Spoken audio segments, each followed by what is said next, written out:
and get started.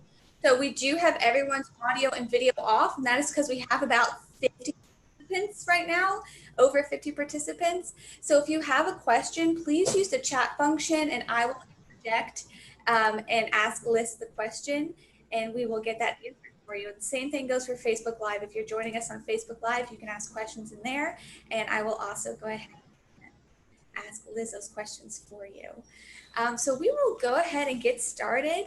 First, I want to thank everyone for joining us. We have people from all over the country, it seems, from joining us. We really love to hear where you're from. So hi, everyone who's in South Carolina, Maryland, Virginia, lots of people. So thank you guys. Yeah, Colorado. Colorado. Yeah, so we love seeing that. And we're really glad to be able to host virtual programs. This is our second. Oh, we have somebody from Lancashire in the UK. Yay, perfect. Yay, yeah, we're international now. Thank you. Today. So the way it's going to kind of go is Lis is going to switch her camera whenever she gets started to go directly onto the artwork that she'll be working through. If you did not have a chance to download the reference photo, but you would like to use it, I did put that in the chat. But if you still can't find it, just ask again for it and I'll go ahead and put it in there. And throughout the whole program, if you have any questions, please feel free to ask us. I do want to also take a moment to thank all of our members of the National Sporting Library Museum. They definitely make programs like this possible, especially now doing them virtually. We had to get some materials, so thank you. And thank you to everyone for coming. Yeah, so I see someone can't find the picture. I'll go ahead and put it again in the chat for you. And again, if you have any questions, please just go ahead and use that chat function. I'll be monitoring it on Facebook as well as on Zoom. So I'm going to go ahead and turn it over to Lis now. Here we go. Hi. I'm Lis Zadravec, and behind me you will see lots of my artwork. And it's all in colored pencil. That's my specialty. So I'm going to talk about fur in colored pencil today. And I'm going to switch over to my camera now that you've seen me and who I am. I'm going to switch to here where you can see this is a commission I'm working on, somebody and her chibi. And this is a fox that you saw in the advertisement. And I bring it up here because I want to show you just drawing is the opposite of painting. Although I like my colored pencil drawings to look like paintings, I was told once in a painting workshop for painting animals that if you're drawing every hair and whisker, or if you're painting every hair and whisker, you've gone too far. You know, painting's about the big shapes and the lights and darks. Now, we want those in the colored pencil drawing, but we also want to draw it so it looks like you're drawing every hair and whisker. And I apologize, my camera autofocuses from time to time, but it is the best setting. If I put it on a set, if I just set it, the whole class would come out very blurry. So what I do with the picture, just to go over transferring it, even though I have posted about this, what I do is I'll print out a draft copy if I want to trace something. Generally, my other work is from many, many photographs and lots of my imagination as well. But if there's something I need to trace, I'll print out like a draft copy of the picture. And you can use a transfer paper. It's graphite. And you lay it down in between this and the picture and then trace over it. Here I use pencil, but very often I'll use a red colored pencil so I can know where I drew and where I didn't because it's red instead of the black and white. We were using styluses in some of my classes, and then somebody had a problem with that making a dent in the paper. So the colored pencil works very well. It's nice and soft, so it doesn't do that. And they come, the transfer paper comes in black and it comes in white. So if you're working on different color paper, you can get different color transfer paper. If you don't have transfer paper, you just take a pencil, scribble all over the back so that you have a nice layer of graphite, and then do your transfer lines, and then it will come out. So I did it in pencil so you can see it, and I went over a few of them because sometimes you can't see it that well, and you go back to say, what was it that I was drawing? Then I have my reference image up on a screen, but it's nice to also print it out, because a lot of times what you see in print and what you see backlit on a screen are two different things. So it's nice to have a few options. You may see a few colors in the print that you didn't see in the backlit one, or the backlit one, because it's lighter, might show the values differently, and you can choose bits from each of them. uh, I loved this little young fox, and I did an eye, not to jump ahead of you guys, but just to show where we're aiming for. Sometimes when you blindly just start sketching in, you're like, well, how far am I going to go with this? Um, and it's a little too, it's nice to have, oh, this is what I'm going for. Not necessarily this is what I'm going for, because this is a photograph. So somewhere in between, might be somewhere in between. So I usually start out with like a sepia pencil, and I'm not pressing down as hard as I'm going to end up. Over here, I've already used black and indigo blue and some other colors, but I'm putting some of my darks in sort of lightly. The other thing I want to know is, where are my lights going to be? Now, they don't have to be white, but since I'm working on a sort of beige taupe paper, I can put a little layer of white underneath. These highlights are actually very blue in the eye, because obviously they're reflecting the sky that's up above. So, and yes, I do start with the eye first all the time. I have a hard time looking at a piece of artwork that doesn't have eyes. I see people do portraits sometimes and they've got the whole skin there and no eyes, and it looks like such a mask. It's a little freaky to me. So I'm putting some of my darks in, putting some of my highlights in. That to me creates like the fence posts, where I know how far I know where the darks are going to be. I know where the lights are going to be. I might not necessarily have put down exactly how dark it's going to be, but I'm not going to have anything darker or lighter. And those places are kind of reserved, because it might be hard to do a color over the dark, and it might be hard to do, well, it would ruin it to do a dark over the light. Another color that's good to put in when doing an eye, other than black, is to take an indigo blue into like the pupil area, Hey, where you Liz, already have a little blue. Yes. can you go back and tell us what colors you're using exactly? Sure. So far, I've just used sepia brown, a white. Sepia is a very neutral brown. So if you don't have sepia, pick a brown that's not too reddish, too whatever. And a very light blue, cloud blue, sky blue light, any of those will work. You can take a blue that has a little more umph to it, but really once you do the white and the indigo, you kind of get that light blue that's a little bit stronger, because I'm putting the indigo in the eye, the pupil area. And what paper type are you using? What paper type? Yeah, what paper type are you using? I like to use Canson Me Tints paper. Canson Me Tints paper is a pastel paper. So you will want to choose the side that's smooth. One side is going to have bumps on it, almost like watercolor paper. And when you draw on it, it will look like pastel. Those bumps are there, just like bumps are in watercolor paper to catch the watercolor. The bumps are in the bumps are in the pastel paper to catch the pastel. So, And do you have any type of pencil recommendations? yeah, I'll give those in a second.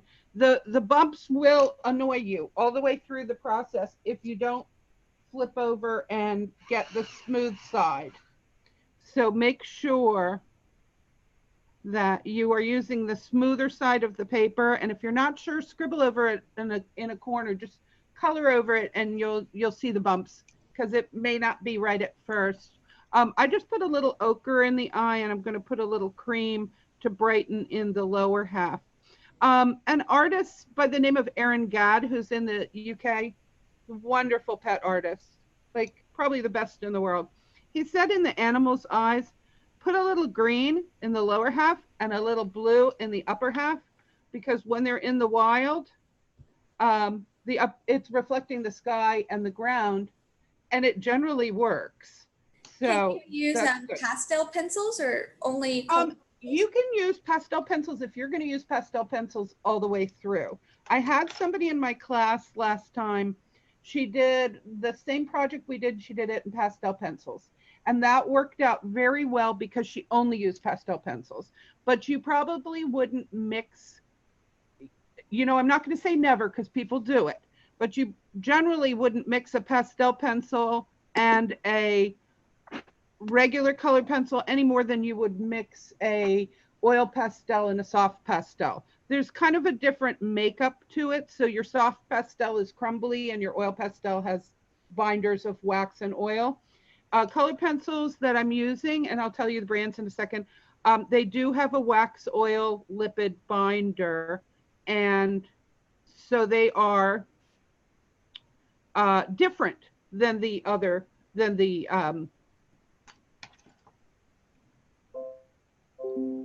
pastel, the pastel pencils. The same with your watercolor pencils. People ask me all the time, can you use a watercolor pencil? And it's like, yes, you can.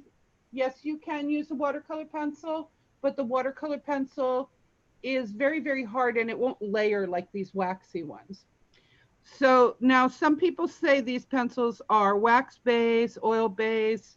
If you use a Prismacolor pencil, Prismacolor is a brand. And if you use a Prismacolor pencils, that's supposed to be wax base. And if you use a Faber-Castell Polychromos, those are oil based. That's not necessarily true. They all have a wax oil binder, lipid binder. And what they have that's different is a different melting point. So your Prismacolors feel very waxy. I will very often use them in something smooth, like it's okay to put them in the eye. They make it a little more rough to do the fur because they're so waxy. They tend to kind of push together. They mush together. The pencils I like to use for fur are the Faber-Castell Polychromos. Somebody called them the workhorse of colored pencils the other day. I thought that was a good name for them. They kind of work on everything. And I will be using them in the beginning layers of the fur. I wanted to get an eye in there a bit. Now you see this eye here that I just was drawing looks rather complete, but rather lighter than this, and definitely lighter than the picture. So you see that I'm building up in layers and I haven't even touched black yet. So with all these colors in, and I'm gonna give you some more colored pencil brands in a second. So far, you're fine with Prismacolors and you're fine with the Faber-Castell Polychromos, but I will mention a couple others as I go along where I use them for special effects. But those are my main two. If I'm drawing a person, I might be mainly a Prismacolor person. If I'm doing a fur, I might be mainly Faber-Castell Polychromos. Okay, so now if I had put black in and I had put black in with great pressure, you would probably have nowhere to go for this eye. But because I used the blue and the sepia, which sepia is very neutral grayish brown, and I used the indigo blue, I have somewhere to go to bring in black, because there's shades to your black. There's shades to the eye you're going to go, oh, well, that's black skin around the fox. Well, only in some places is it true black. In other places, it may be, a little brownish, a little bluish, a little, even I'm adding a little reddish to it. This is a reddish brown, and quite frankly, I don't know which one I grabbed, but it's just a reddish brown that I wanted to mix into the ochre area. The reason for that is red and green are natural complementary opposite colors of each other on the color wheel. They'll create a brown there. So now I have somewhere to go with bringing in some darker for definition, for deeper shadows and hairs around the eye. And you can keep taking that as dark as you'd like to go. But I wouldn't go in with deep pressure right away. I would build that up bit by bit as I go. I'm also watching the time here a little bit because I don't want to spend the whole time on the eye. I just wanted to get an eye in there. The beginning of an eye. And I go back with these colors. I've gone back with the yellow ochre, back with some green.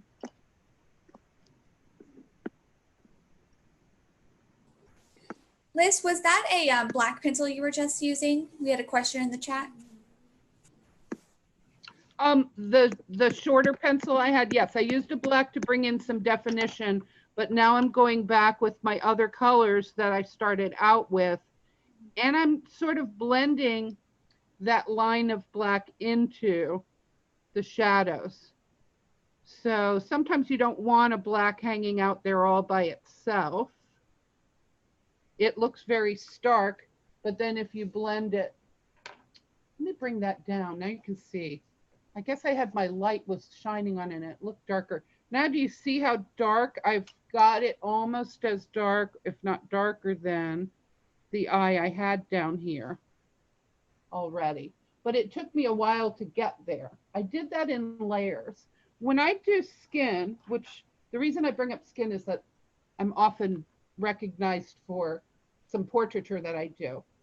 I would probably not put down just one layer of skin. We have 28 layers of skin, and it makes a translucent effect of the light on it, the color of it, the colors showing through it.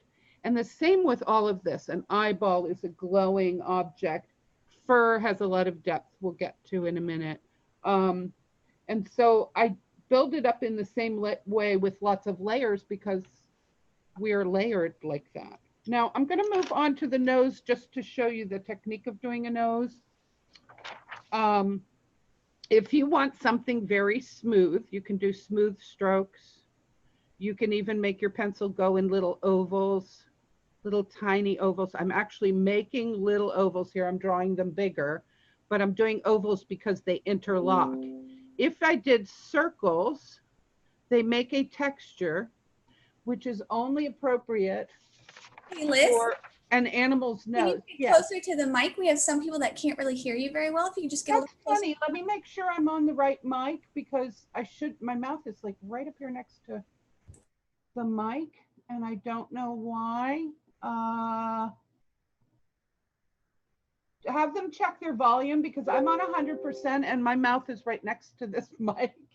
So I'm not sure why that's coming out that way. Do you find it hard to hear me? No, we have a few people say they can hear you fine. Okay. All right. Yeah, it might be their volume. I'm not sure. Okay. So anyway, the circle texture will interlock and make a texture that is probably it because it leaves a little hole in the middle. It works really well for an animal's nose where there seem to be these little almost dots to it if you zoomed in on this nose texture. So you can fill, if you're drawing a dog or an animal with this type of nose, you can fill in by making circles. Obviously, the parts that are dark, you can fill in smoothly in dark. Check out the construction of the way the nostrils go and then up the side like that. There's often a little split here. I always think of a fox as sort of half cat, half dog, but the nose is definitely sort of the dog part. And again, stay off of using black right away. And when you do use black, you see I'm using it as a gray. In the nostrils, it was okay to go ahead and put it in dark. However, then I went a little lower than I meant to and had to erase it. You just don't want to have to erase a lot. Erasing damages the paper, and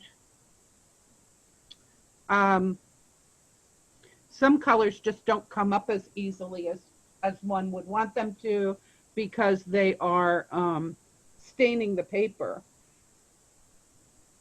So again, there's a highlight on this nose. And if you noticed, I didn't go in with my white. I kind of went in with my light blue because it's probably reflecting the sky.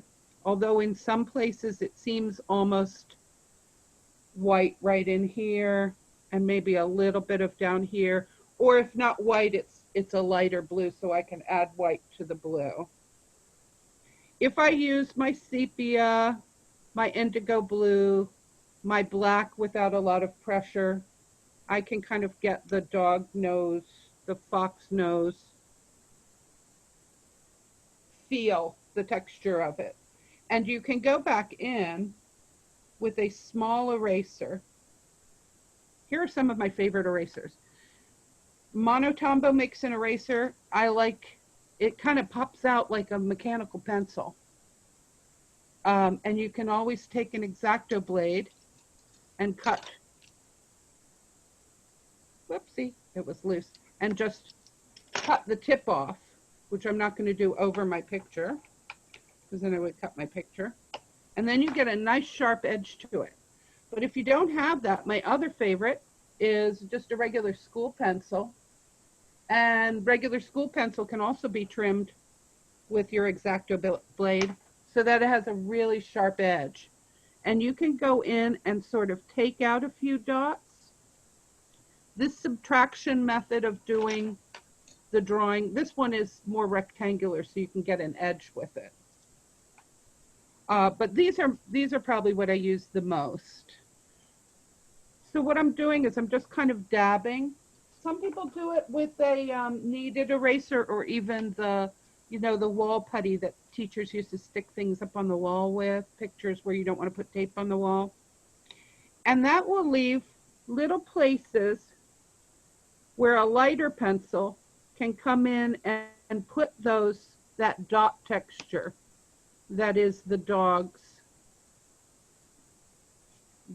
type nose. The fox, the wolf, they all have this type of a nose with this type of a texture. So you can get it by removing a little and then coming back with your black in some of the areas and maybe deepening some of those circular areas. The areas where it's deeper, you still want to put down with the circular motion so that it has a texture to it. At the very edge, there's probably black that bleeds into the fur, so you can kind of take strokes going out.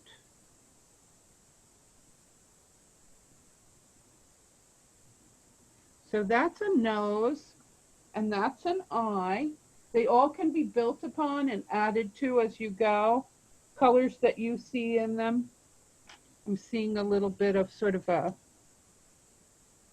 burgundy-ish brown to the... Hey, Liz, what type of white pencil are you using? I am using a variety of whites, and they each have a different purpose. And that's why I said I'll mention some other whites later. I don't get much use out of the Faber-Castell white, although I do like their cream. I don't know why, but I don't like their white. I do like their cream. Faber-Castell makes a Pablo's pencil that's a little more creamy, and their white is nice. The whitest white you will probably get in color pencil is the Prismacolor white. So Faber-Castell Pablo's is better than the Faber-Castell Polychromos. For laying down white that will stay there and show up. Now, if I had put something down and I need to do a light bit over something that's already dark, you can see right here, I'm making a little white eyelash over the dark. I don't know if you saw that. The pencil that will do that for you is made by Karen Dash, and it is a watercolor pencil, but we use it dry, and it is called Museum Aquarelle. Aquarelle is the French watercolor pencil word. So when you see aquarelle on a pencil, it means it's a watercolor pencil. But their Museum Aquarelle in the white is the white that will do light over dark if necessary. And sometimes in fur that's necessary. So those are the ones that I said. I'm going to mention a few other pencils. But I want to get into fur because drawing fur is a whole other thing than drawing anything else. In fact, when I'm teaching my classes, which you can all find on my website, which we're going to post in the chat too. But if you miss it, it's lisarts.com. We'll take you there. LISARTS.com. Fur needs to be put down in layers. Anything you draw is almost a different technique in color pencil. We had a smooth eye. We have the texture of the nose. The fur is going to be another texture. Last week in class, we drew a silver teapot. That's a whole other thing, drawing reflections, drawing metal, how the metal takes the light. So each thing you draw is, each texture you draw is a different technique. And the wonderful thing about color pencil is it is the best medium for anybody who wants to get realism. I'm trying to keep my hand shadow out of the way. I am very lightly adding color in the color direction, etc., of the fur in an area around the eye and going into the nose. I'm just doing that with my polychromos in a, middle tone color here. It's the burnt ochre, if you wanted to know. I can vary that and add the lighter. Remember I said I like their cream. I want to put a few of their lights in. I'm not using much pressure at all, and there's a reason, because there's a technique to doing fur, and it takes many, many layers. A lot of people just want to draw, oh, I'll just draw the lights and the darks and put the different strokes of fur, and they're going the right direction. I used to do this. And they're going the right direction. It'll look like fur, and voila, I'm done. But fur is so many deep, deep, deep layers. If I'm looking at this guy, he's got the fur we see on top. He's got the undergrowth growing from underneath. He's got longer whiskers. There are pieces of fur that if you pluck them out from the poor guy, they would have 3 different colors on one strand, with a dark tip and an orange body and maybe light underneath. So they might even have 3 colors on the same. So just like I wouldn't do skin in one layer, I would not do an animal's fur in one layer, now that I sort of know what I'm doing a little more.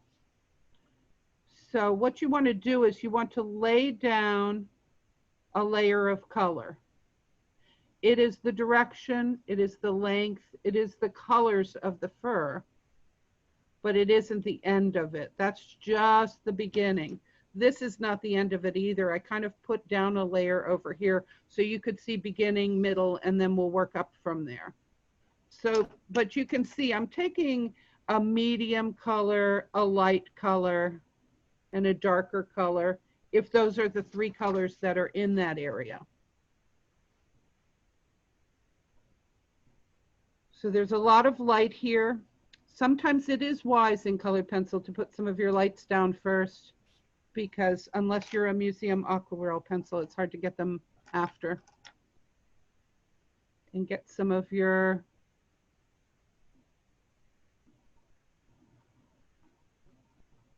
orangey, burnt ochres,